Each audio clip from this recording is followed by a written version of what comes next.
El derecho civil se ocupa de regular los derechos y obligaciones de los individuos desde el momento de su concepción hasta su muerte. Para regular las figuras o relaciones jurídicas del derecho civil, en nuestro país existe un Código Civil para cada estado de la República Mexicana y un Código Civil Federal. El derecho civil es la rama del derecho privado que contempla temas relativos a las personas, los bienes, las sucesiones, las obligaciones y los contratos. Las controversias que se presenten en relación con estos temas serán del conocimiento de los tribunales judiciales aptos en materia civil. Clasificación de las personas. Existen dos tipos de personas, persona física o natural y persona moral o jurídica. Según el artículo 14 del Código Civil del Estado de Yucatán, son personas físicas los individuos de la especie humana, desde que nacen hasta que mueren, es decir, todo ser humano considerado como sujeto de derechos y obligaciones. Por ejemplo, los integrantes de este proyecto. Por otro lado, la persona moral o jurídica es una entidad creada por la ley o por voluntad de varias personas para cumplir un fin en común. Por ejemplo, la Universidad Autónoma de Yucatán. Atributos de la personalidad. Estos atributos son las características jurídicas que permiten identificar y diferenciar a cada persona, ya sea física o moral, dentro de la sociedad y el derecho. Para la persona física o natural, los atributos principales son: nombre, identifica al individuo, es decir, nombre propio y apellidos. Domicilio, es el lugar donde reside habitualmente y donde se puede ser localizado legalmente.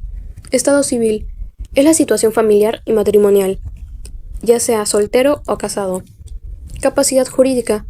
Esta es la aptitud que tiene toda persona para ser titular de derechos y obligaciones, la cual se divide en capacidad de goce, que se adquiere desde el nacimiento y permite tener derechos y obligaciones, y capacidad de ejercicio, que consiste en la facultad de ejercer esos derechos y cumplir obligaciones por sí mismo sin necesidad de un representante. Patrimonio. Es el conjunto de bienes, derechos y obligaciones que posee. Y por último, nacionalidad, que es el vínculo jurídico y político de un Estado. Por otro lado, para la persona jurídica o moral, los atributos principales son: nombre, que es la dominación que identifica a la entidad, por ejemplo, Coca-Cola. Domicilio, es el lugar que se encuentra establecida legalmente la entidad. Nacionalidad, es determinada por el país en el que se constituye conforme la ley. Capacidad jurídica es la aptitud para adquirir derechos y contraer obligaciones limitada a su objeto social. Y por último, patrimonio, que son los bienes y recursos que pertenecen a la persona moral independientes de los socios o miembros. De los bienes. Los bienes son todas las cosas y derechos que pueden ser objeto de comercio y que son útiles para el ser humano. Punto de vista jurídico. La ley considera como bien todo aquello que puede ser objeto de apropiación. No es un bien aquello que no se puede poseer o apropiar y que no se considera un bien jurídico, aunque sea útil. Ejemplo, el aire, el mar o los astros. De acuerdo al Código Civil, los bienes se dividen en varias categorías principales. Por su movilidad, bienes inmuebles son aquellos que no pueden trasladarse de un lugar a otro sin alterar su forma o sustancia. Ejemplo, el suelo, edificios, plantas unidas a la tierra. Bienes muebles son los que pueden trasladarse fácilmente de un lugar a otro, ya sea por sí mismos o por una fuerza externa, manteniendo su integridad. Por su posibilidad de reemplazo. Fungibles son los que pueden ser reemplazados por otros de la misma especie, calidad y cantidad. No fungibles son aquellos que no pueden ser sustituidos por otros iguales. Los bienes también se clasifican dependiendo de quién sea su dueño. Bienes de dominio público pertenecen al Estado y se dividen en bienes de uso común, como los parques naturales, bienes destinados a servicios públicos, como los hospitales, y bienes de propiedad de particulares, son los que pertenecen a personas individuales o empresas privadas. Existen dos términos importantes para bienes que parecen no tener dueño. Mostrencos son los bienes muebles abandonados o perdidos cuyo dueño se desconoce.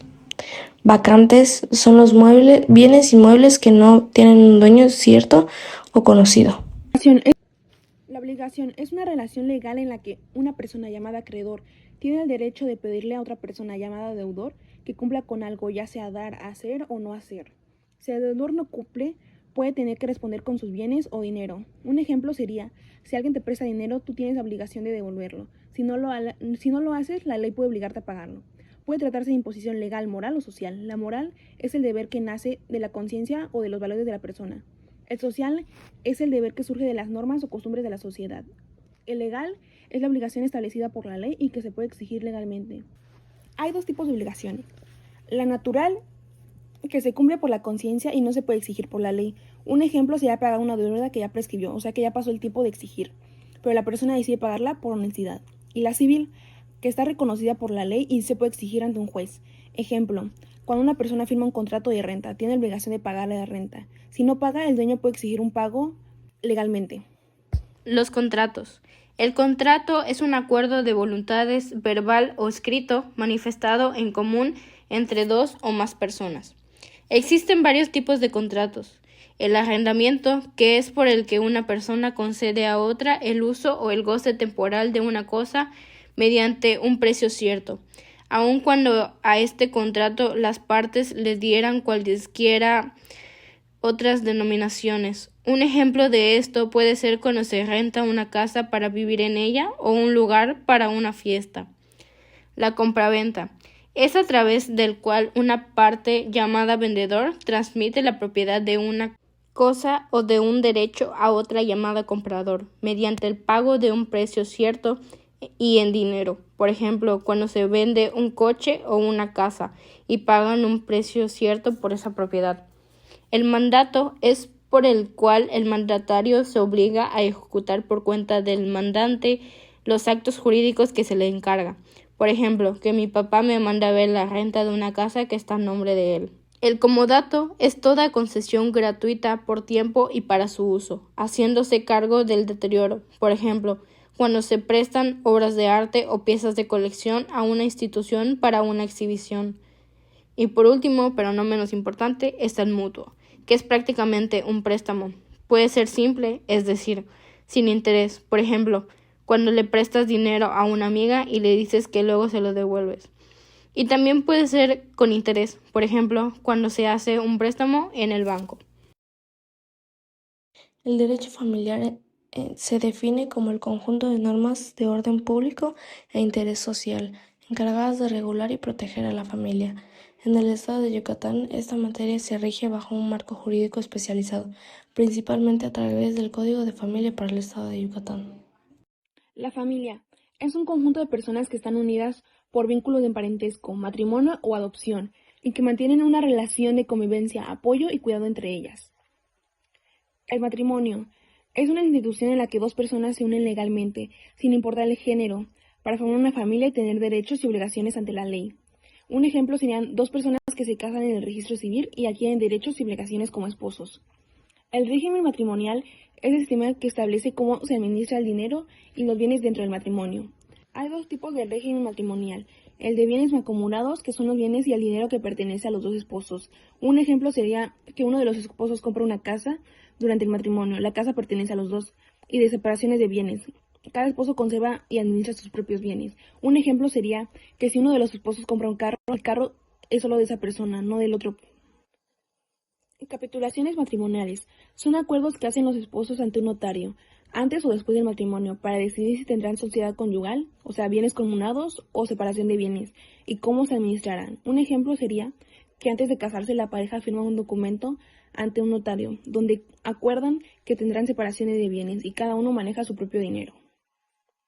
El matrimonio con relación de los bienes. El matrimonio con relación de los bienes se refiere al régimen patrimonial del matrimonio, es decir, las reglas legales que determinan cómo se administran y a quién pertenecen los bienes y deudas de los esposos durante el matrimonio. En México, principalmente existen dos regímenes: sociedad conyugal, sociedad legal y separación de bienes. La sociedad conyugal o bienes mancomunados es el régimen donde los bienes adquiridos durante el matrimonio pertenecen a ambos cónyuges.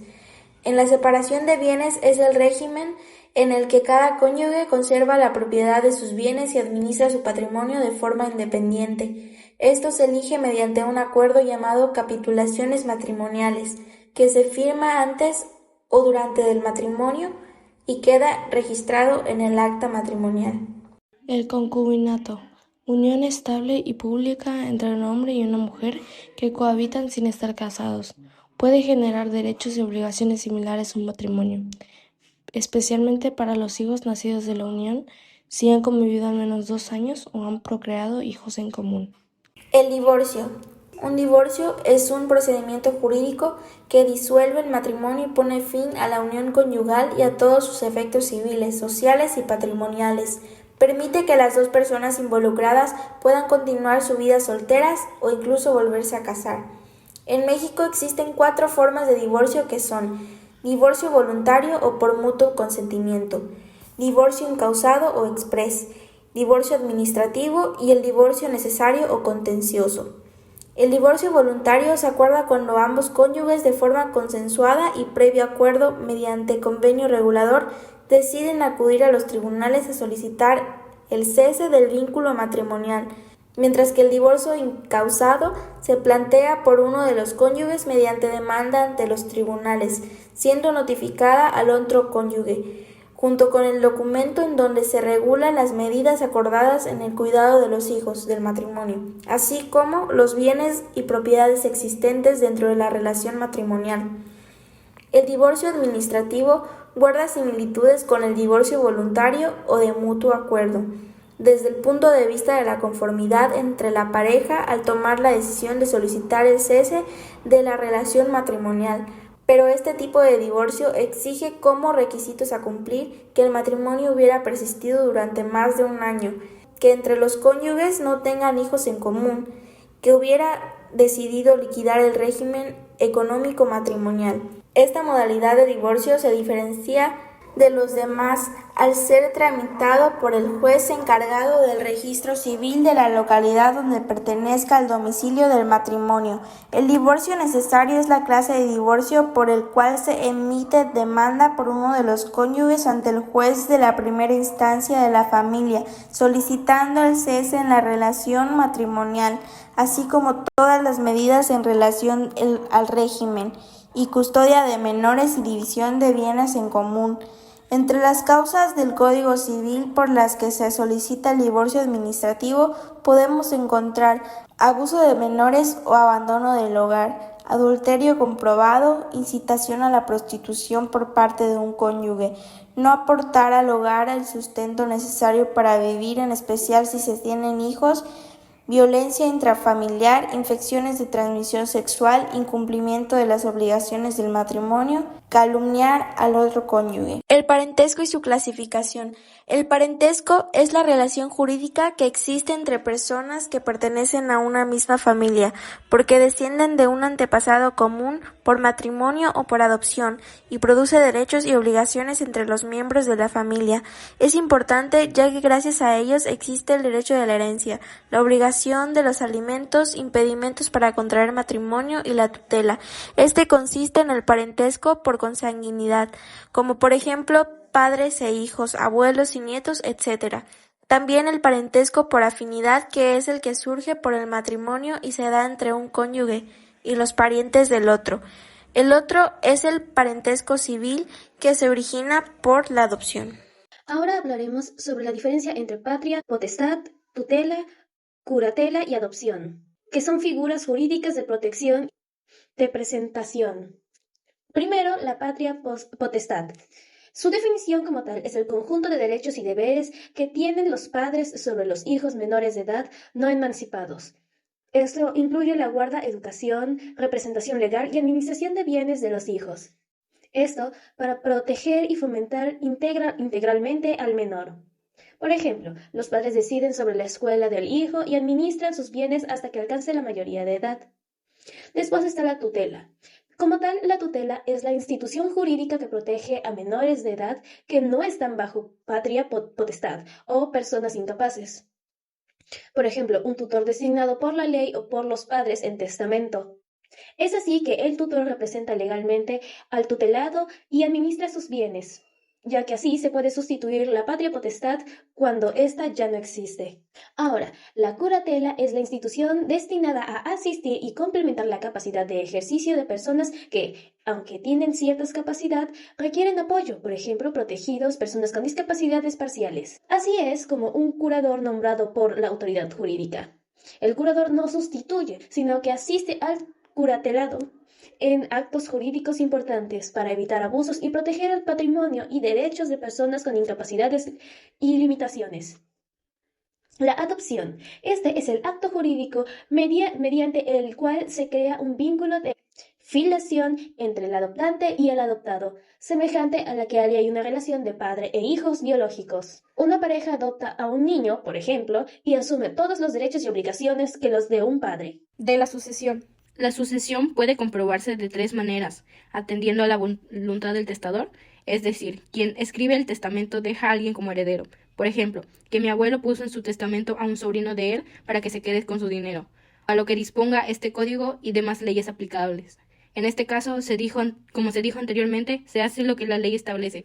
En el caso del Código Civil de Yucatán, son los más cercanos, o sea, un hijo. Por ejemplo, que mi bisabuelo escribió un testamento pero no fue validado ante las autoridades. Entonces se repartieron los bienes a todos sus hijos. O puede ser mixta, combinando las dos anteriores. Por ejemplo, que se escriba un testamento pero sea parcialmente nulo y tenga que intervenir la ley ante esas parcialidades. Registro civil. El registro civil es una institución pública y oficial que se encarga de inscribir, autenticar y dar fe legal de los actos y hechos que definen el estado civil y la identidad de las personas, tales como nacimientos, matrimonios, divorcios, adopciones y defunciones. Este es fundamental para la identidad, permitiendo a las personas acreditar su situación jurídica ante cualquier autoridad y situación. Por ejemplo, cuando yo me vaya a casar, tengo que ir ante el registro civil para poder demostrar que he contraído matrimonio.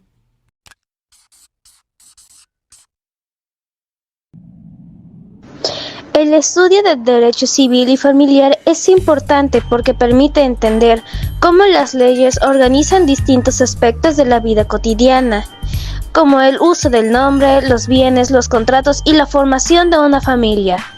Conocer estos temas ayuda a comprender las relaciones jurídicas que vivimos día a día y tomar decisiones informadas. Además, permite proteger el patrimonio, ejercer derechos y cumplir obligaciones. También destaca la importancia de que las personas conozcan las normas para actuar con responsabilidad y seguridad en la sociedad.